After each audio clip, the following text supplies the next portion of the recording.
Hey there, guys. Today I'm working on a seed tender. You guys have probably seen these before. Here in the Midwest, we use them to unload corn or soybean, those plastic kind of seed bins. They've got an auger on them and a fold-unfold function. This one is running poorly. It's got a Honda. Maybe I should back up. This is a Travis seed cart, maybe the more common name for these. This one's made by Hitchdock. This guy has a little power unit on it. Let me turn a light on here. It's got a little Honda GX240 on it, and a hydraulic reservoir, a little hydraulic system on it with two solenoid valves to run the auger and the fold-unfold on it. And like anything else that kind of spends a lot of time sitting, these are really only used a couple months out of the year. Of course, if you own a bunch of these, when you pull them out of storage, maybe most of them run good, but you're probably almost guaranteed one of them's going to run crappy because the carb is gunked up. So I'm working on this one for a neighbor here, but just wanted to show you guys kind of what this thing sounds like. We're going to go to turn the fuel on. Going to stay on full choke here at least to get the thing started. And when I looked at this the other day, it was surging like the pilot circuit was clogged up on it. It would clean up if you ran it with some choke, but it wouldn't run clean without some choke, and it really wouldn't idle well. So we're just going to see if it's acting the same way here.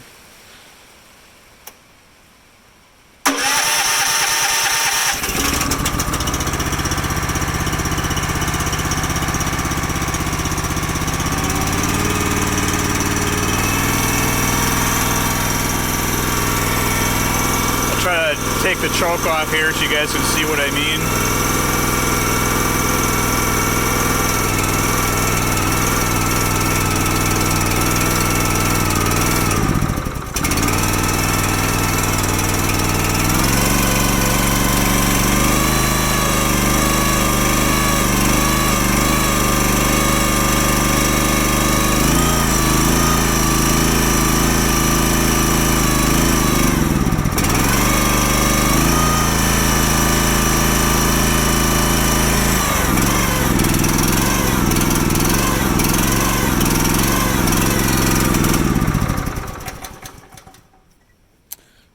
So just to back up a little bit, I had this one down in my shop the other day and kind of went through these, and I did clean the carb on this one, but I think the pilot circuit was too clogged up to really get it with what I had.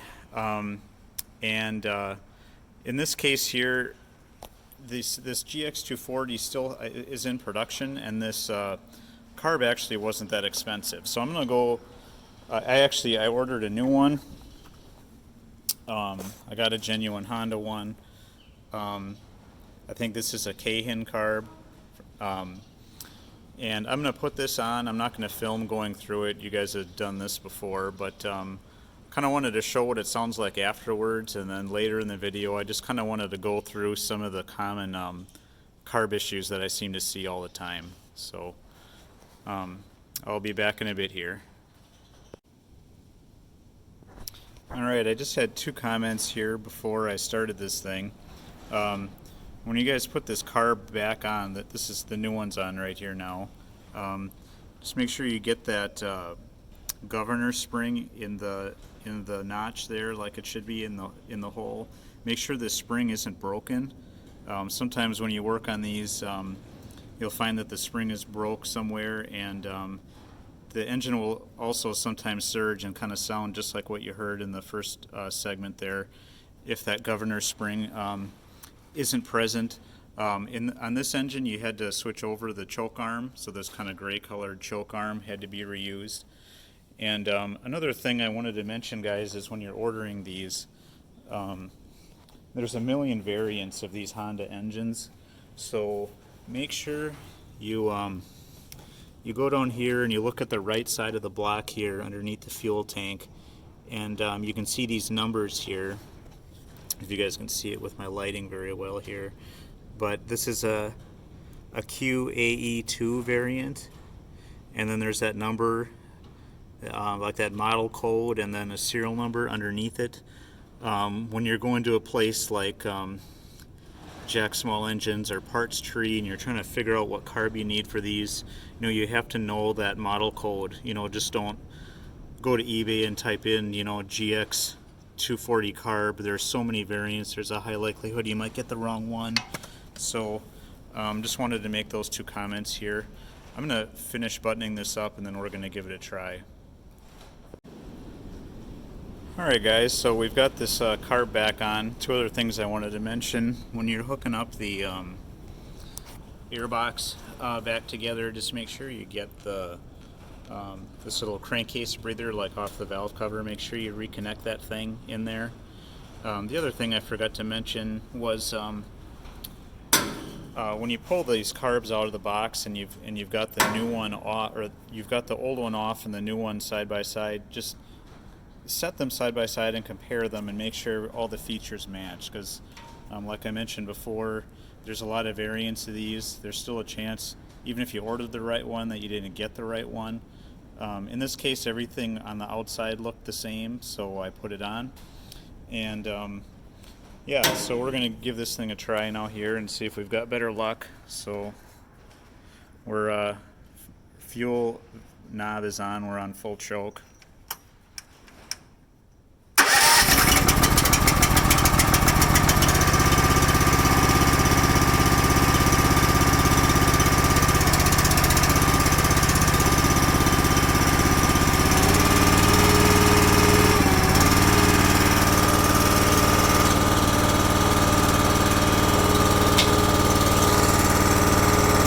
Let it warm up at part choke here just for a little bit.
Just gonna run this thing out of fuel here, guys. I'm not gonna let the video run the whole time, but that sounds normal to me.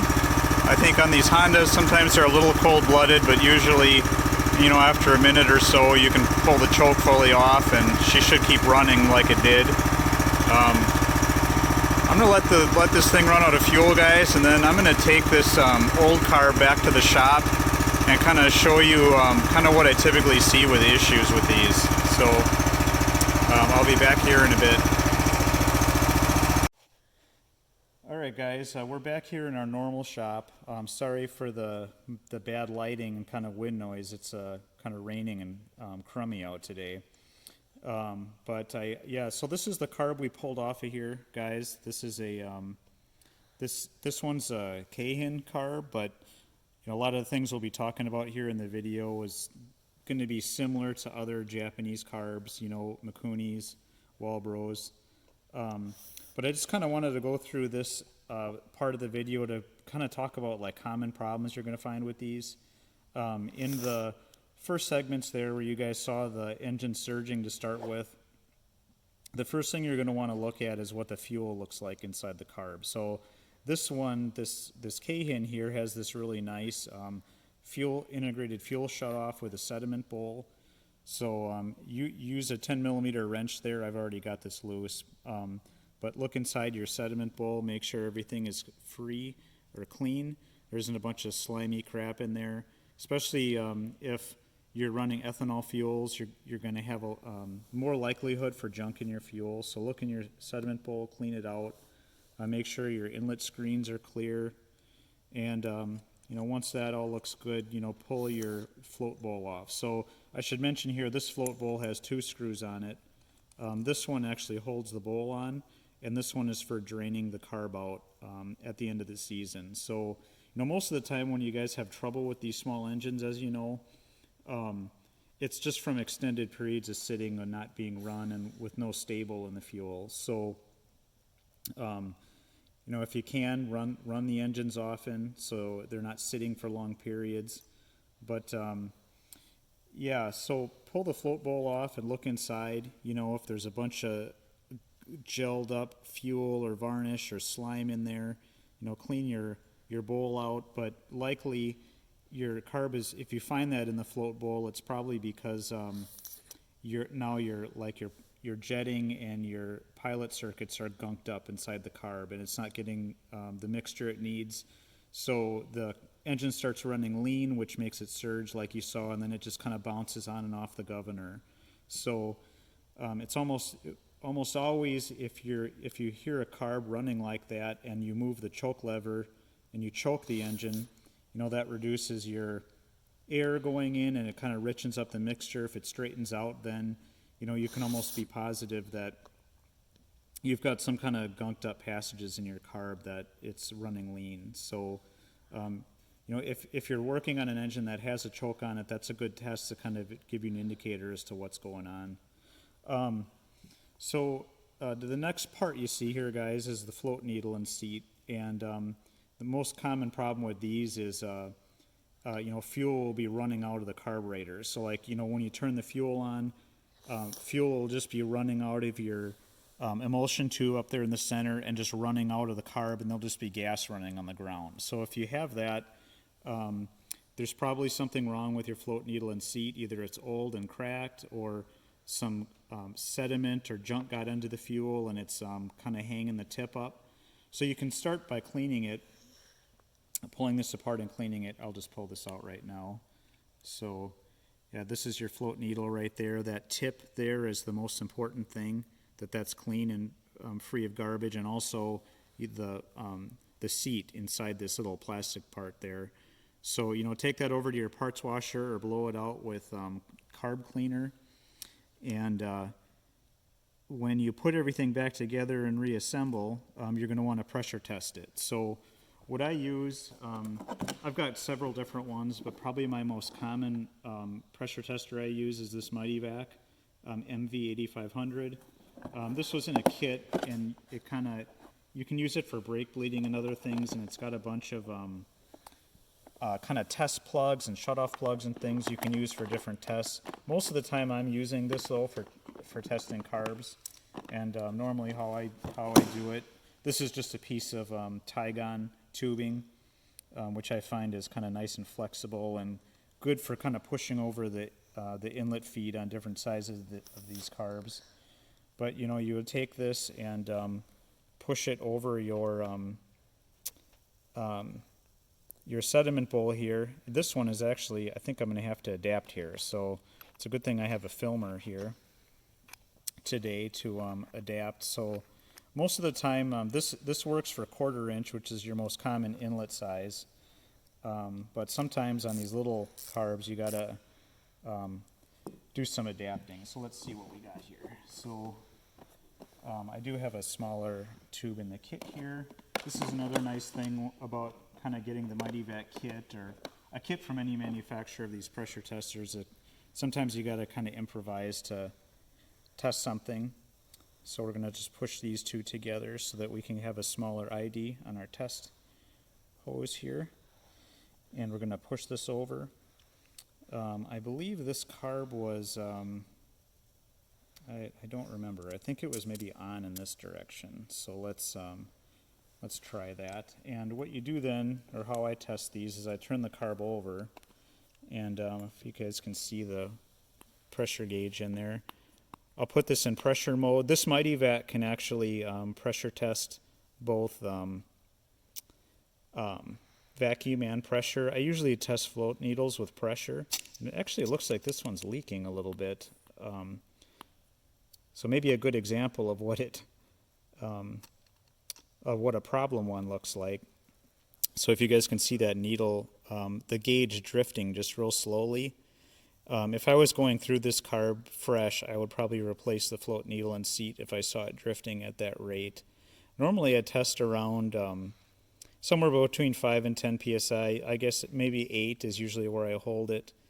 But you can see even at 5 here, we're getting a really slow drift down. So yeah, I would probably replace this float needle and seat. I would try cleaning it first, but normally when it kind of bleeds down real slow like that, it has an issue. Normally these Japanese carbs though, when you go through them, the float needle and seat materials and design are really good, and it's not often you have to replace them. So yeah, that's the Mighty Vac there. I'm going to pull the float out of here now, just to move on to the next step. And the next thing you're going to want to look at is you're going to want to pull your main jet out. And you can see down in the holder there. This is one part, guys. I should mention that most of the time you can do all the work you need to on a carb with just standard tools.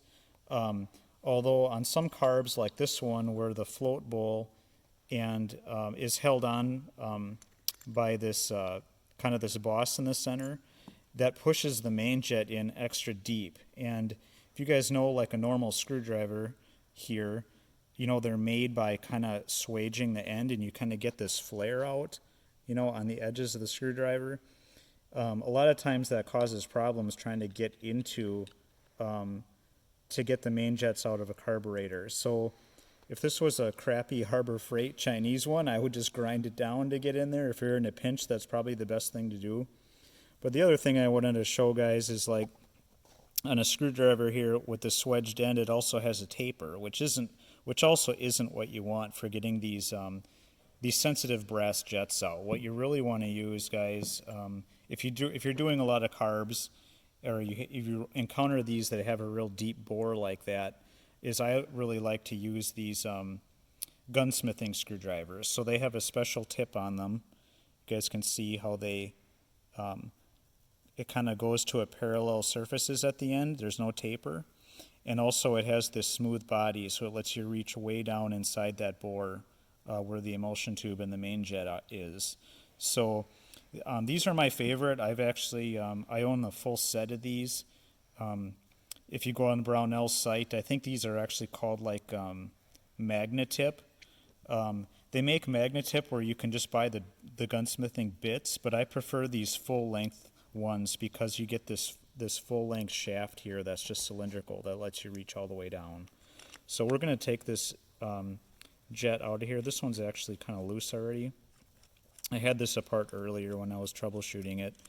But yeah, so turn your main jet out there till it's kind of loose on the end. Sometimes you might have to tap it to get it out, that last bit.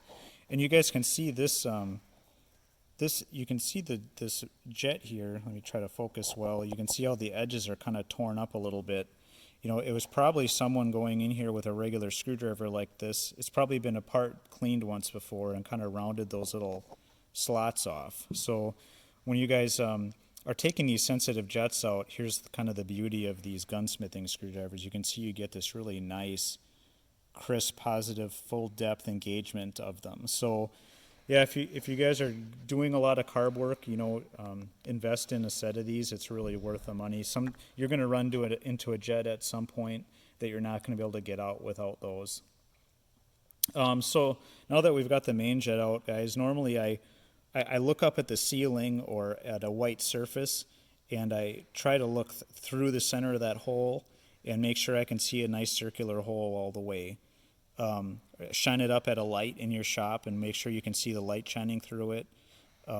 Normally these main jets, though, the hole is big enough, like 100 thousandths or so, that sometimes these clog up, but the carb's got to be really bad for this to get gunked up. Normally what gets gunked up is the pilot circuit. But since we're to this part, though, I'm going to pop the emulsion tube out. On some carbs, the emulsion tube is really hard to get out. On this guy here, oh, there we go. Oh, I'm going to pause the video here for a second. Sorry there, guys. I just had an interruption quick. Yeah, so I just popped the emulsion tube out here. This sits in the carb like this, and then your main jet sits up underneath it like this and holds it tight up in there. And you know, sometimes if you guys have a carb that's gunked up from storage and varnished, what you wanna do is kind of do the same thing like I mentioned before, and you know, look through all of these holes, blow it out with compressed air. Make sure you can clearly see light through all of those holes when you kind of shine it up against a light in your shop. Look through all the holes, 180 degrees from each other. Look through the middle. Make sure that emulsion tube is clear. So that stuff that I showed you guys, a carb that's really messed up will have obvious issues in these areas. You know, float bowl, emulsion tube, main jet. But what I find most typically, though, is that, like in the video we showed earlier, where that engine was surging, it's the pilot circuit. So, you know, your main jet and emulsion tube are doing, you know, that's your higher load, mid to high load circuit that really dumps fuel into your carb throat. But really what keeps the carb stable kind of at startup and at lower loads and even at high loads, your pilot circuit helps keep everything smooth and keeps your mixture correct. So on this carb, you can see there's this little construction drill and then a riser here. You can tell that there's this kind of bypass path around the emulsion tube that's letting fuel up into the carburetor, and that's your pilot circuit or your idle circuit, you'll hear it called. And in this case, or on any carb, guys, follow the construction drills, and you can usually see what's going on. So I'm going to pull this idle screw out, and then there's this kind of construction drill holder. Oh, this all came out in one piece. These are actually two separate parts here. On some carburetors, this is actually, there could actually be a pilot jet here. That actually does metering. This one you guys can see has like a big hole in the side and in the middle. So this one is just it's just something that's creating a flow path. It's not actually doing restriction or metering.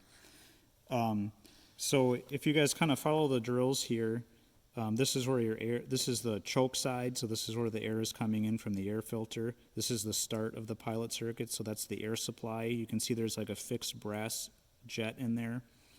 You can follow it through to that plug that we just pulled out.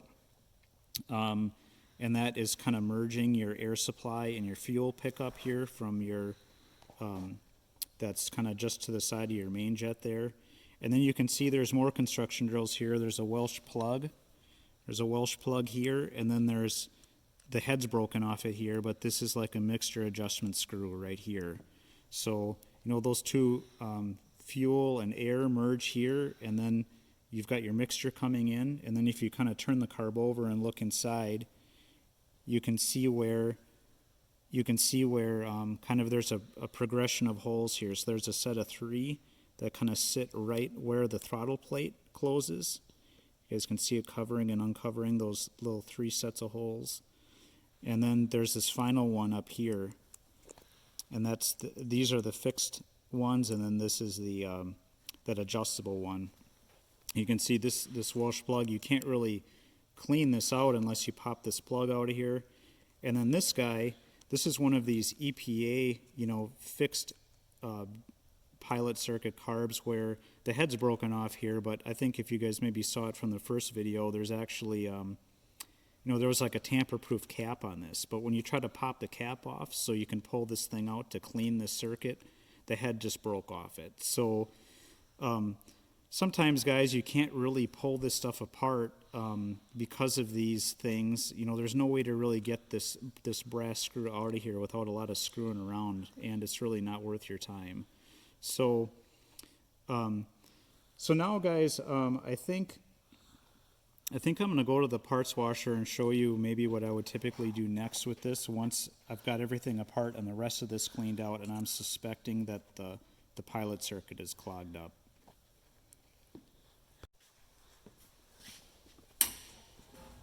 All Alright guys, we're gonna just show you what to look for here. So normally these carbs are all full of dirt and gunk, guys, so clean off the outside real good. Usually I'll clean them really good before I even pull any of this sensitive stuff off, like the float bowl out, just to keep the crap out of there. But once you kind of clean everything, what you want to do is take your, you can do this if you don't have a parts washer, you can do this with carb spray too. But stick your parts washer brush or your tube or whatever you have on your machine to make sure you can see mineral spirits flowing through all these passages. And what's going to be especially critical is we're gonna feed this that construction drill plug that we pulled out for the pilot circuit. And hopefully you guys can see that. Feeding the parts washer, you can see a stream of fluid kind of shooting through those holes in the side. So that's what you want to see. You have to make sure that that pilot circuit is clear, all three of those holes, and that also that last one up at the end there are all flowing mineral spirits, are all flowing fluid. So normally I'll start with that. I'll make sure they're all open. Put fluid through all of your circuits, all the drills in here. Just make sure you get good coverage on everything. I'm going to come back here to the bench now. And then normally, guys, I would after you've washed everything out with mineral spirits, I'll take compressed air and I'll blow it in the main jet. I'll blow it in the air side. I'll blow it down the construction drill. You don't want to shove a nozzle in at 90 psi though and just go full bore. Sometimes you can blow these Welch plugs right out. On the inlet supply, if this was a carb that didn't have a sediment bowl, like Walbro sometimes will have a replaceable float needle seat that'll blow out, and it's just a tiny little thing, you'll never find it. So if you might want to pull back from all these drills a little bit, unless you're working on a carb that has no pieces that can blow out and that it can tolerate high pressure. Some carbs have no problem with it, and that is going to give you the best cleaning power is to go full bore. But I guess just be careful if it's one that you're unfamiliar with, that you haven't worked on before. Okay, so after you've kind of cleaned the pilot circuit, you put everything back together. This is kind of normally my quick first step, just a carb clean, make sure everything is flowing. I'll put it back on the engine. If it is still surging after you've put it back on the engine, it probably means that even though you saw mineral spirit flow through those little holes on the sides, those the pilot circuit drills, there's probably still something in there that's giving the carb too lean a mixture. So my next step with this, if this happened to me, well, first I would look up the price of this carb. In this case, this GX240, a brand new genuine Keihin was only $60. So I just ordered a new one. But if this was a carb that, say you're working on a Honda or Yamaha four-wheeler, some of those old carbs that aren't in production anymore, you'll pay, $400 or $600 for them. So if you run into that, it's probably in your best interest to try to keep cleaning the thing. So if you can get the Welch plug kits where you can dig that out of there and try to clean the carb more thoroughly. You can buy those gallon cans like the Berryman gallons that you'll just set the carb in for like an hour at a time, kind of let it eat away at all the varnish, and then blow it out with compressed air. And then I also have an ultrasonic cleaner that I'll put the carb in and let it sit in the ultrasonic, and sometimes that will break things up too. So yeah, it depends on your situation, how much time and money. A lot of these carbs aren't worth your time if they're inexpensive. One caution though, guys, is don't get lured in by the shitty Chinese carbs. A genuine Keihin like this, it might be 10 times the cost of the Scamazon one that's like, you know, $10 or $15, but you're going to have trouble. You're almost guaranteed trouble with the Chinese knockoff ones. I would say, in my experience, maybe less than half of them actually work. Most of the time, the engine doesn't run right because the mixture is wrong, the jetting is wrong, it was copied wrong from the genuine part, or you'll put it on and right from the start, the float needle and seat will be leaking fuel all over. They are just garbage. The fit and finish is garbage. The function is garbage. Don't feed the communist regime with your dollars. Buy a genuine Japanese carb. You won't regret it. That was, I think that was all I had on just the general process of this, guys. I just wanted to comment on the tools here quick. If you just want to step around here. Just a couple of points on a few tools.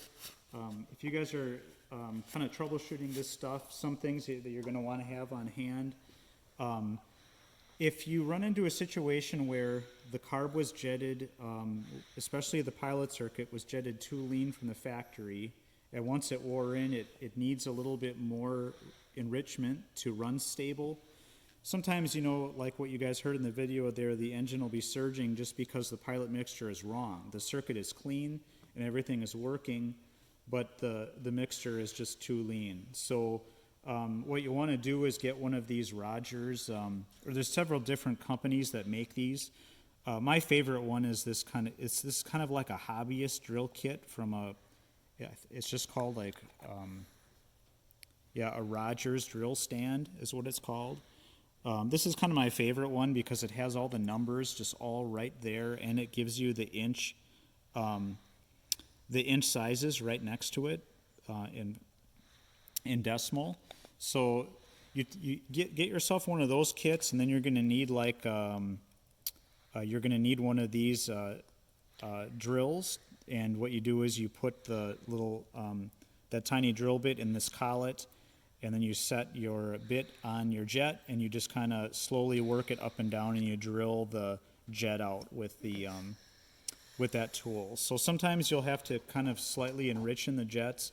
I kind of made a little cheat sheet for myself just to say, okay, from a number 80 to a 1/16 of an inch bit, you know, what are all those sizes? And if you convert it to metric in millimeters, some jets will have the jet size stamped right on the side, and what that size means is you divide or you multiply your metric millimeter hole size by 100, and that gives you your jet size. So sometimes you can just pick up a jet, guys, like, I don't know if this one has it. Some of them, they'll be stamped right on the top. Like it'll say, for example, on a pilot jet, it's real common to kind of be like in the mid-30s.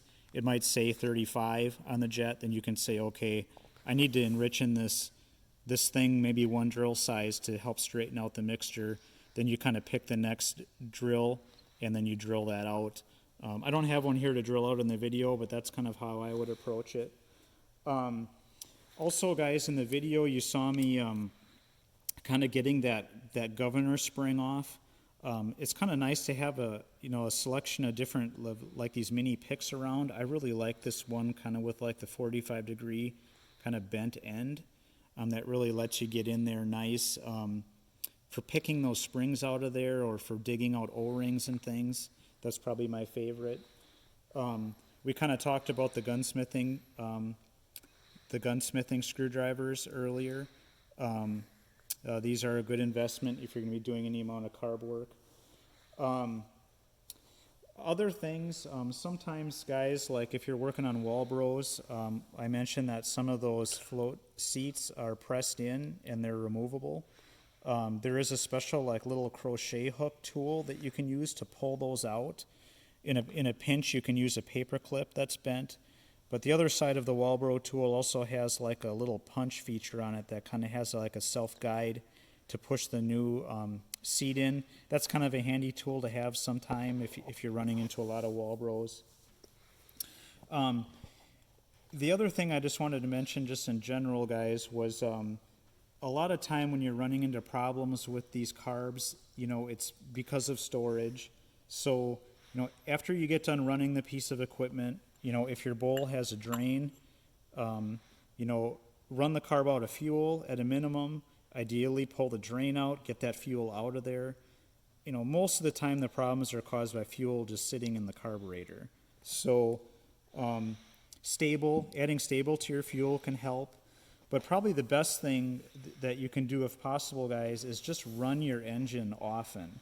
Even in that snowblower, run it every 2 months, even in the summer, just to keep the fuel moving through it, keep fresh fuel in it. Bad fuel is just the killer of all these things. And the other thing I had one other thing. You guys might want to get yourself like one of these like plastic plug kits.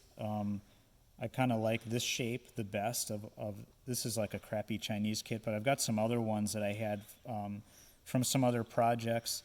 When you're replacing the carbs, like earlier in the video, this is what I had pushed into the fuel holes, just to, if you're working with a fuel tank that doesn't have a shutoff between the tank and the carb. It's kind of nice to have an assortment of these different things. You'll use them anyway for automotive projects, for coolant and things. But yeah, lastly, guys, I kind of got on the OEM rant before, but I just wanted to maybe close with that. This Honda Keihin carb here. Just once you find that spec number on the engine, like we talked about how to find, look it up. Make sure you're getting the genuine, Mikuni, Keihin, Walbro, the genuine Japanese carb. You'll put it on. It'll just work 99% of the time, just like the previous segment in the video there. You won't have to screw around with it. If you buy a crummy knockoff one, you're almost guaranteed problems. So yeah, that's all I had to talk about on small engine carburetors today, guys. And I hope something was useful that I talked about here. And have a good day and happy wrenching, everyone. Bye-bye.